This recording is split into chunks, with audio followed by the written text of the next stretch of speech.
Hello, my name is Patrick Jamieson, and I'm the product manager for IRIS for Health. What I would like to show you fairly briefly is a tour of a new feature in IRIS for Health called API Manager.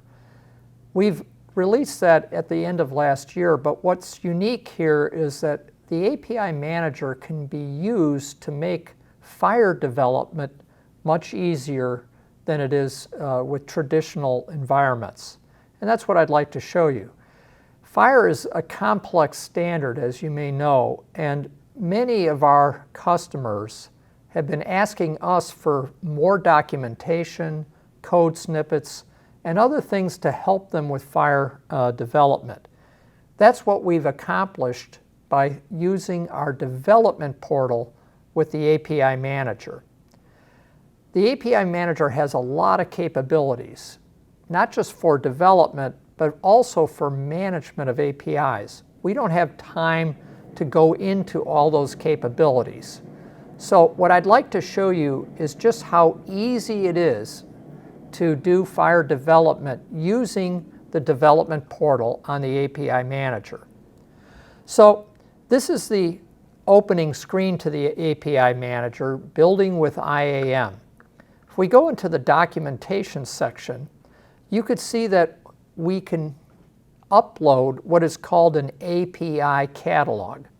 And this API catalog that I'm showing you is a catalog of FHIR resources that we've created using the Open API specification. Now, FHIR has a very detailed documentation on their website, but one thing it lacks is it does not have Open API specifications to really use with tools such as this development portal to make FHIR requests easier for beginners. So we've created these definitions so that you can test and learn how to issue requests in a number of different languages without really getting into the weeds of the documentation. With this developer catalog, you can select a particular resource that you would like to try to, for example, query a FHIR server. So let's select here the FHIR R4 practitioner resource. When we do that, we see that we could do different types of API requests. For example, we could post a patient. If we were to do that, we would see that we would have to create a model of that practitioner, which has quite a few fields. We're not going to do that today. What we're going to look at is how we could get patients out of a FHIR repository. And this is using our FHIR R4 repository. One of the simplest things we could do is just get back a resource based on the ID of the practitioner. So here I'm going to test an endpoint. I'm just going to load in here and I'm going to put number 1. And I'm going to make that API call. And what you're going to see is that request can be translated, is translated into curl and HTTP so that you didn't have to type that. That's what you would normally have to type at the command line to make that request. Here the API Development Manager portal does that for you. You get back a server response so you know that this query was successful, and then you could see the response body here that shows you the information that came back from the FHIR response. What's really nice about this too is that let's say you were using a number of different client languages to make that request, like JavaScript, Shell, Python, or Ruby.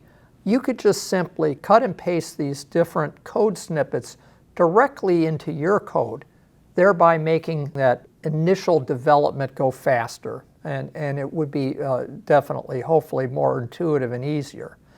So let's take another example.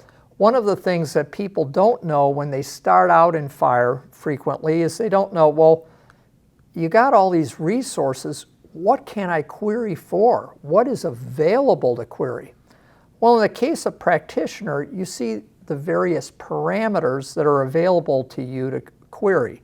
So let's say we wanted to do something like query a specific city for practitioners. So we'll go ahead and test another endpoint. We'll come down to address city, and we'll type in Westfield.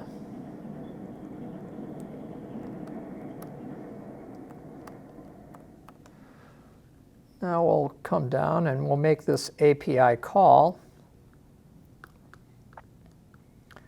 And here again, you'll see that we got a server response of 200.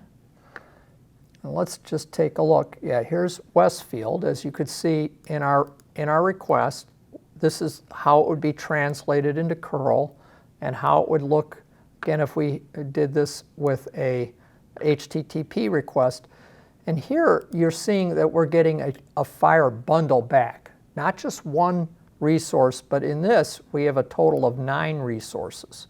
So you could see again all those resources coming back, and if you wanted to, you could download them and inspect them using your desktop.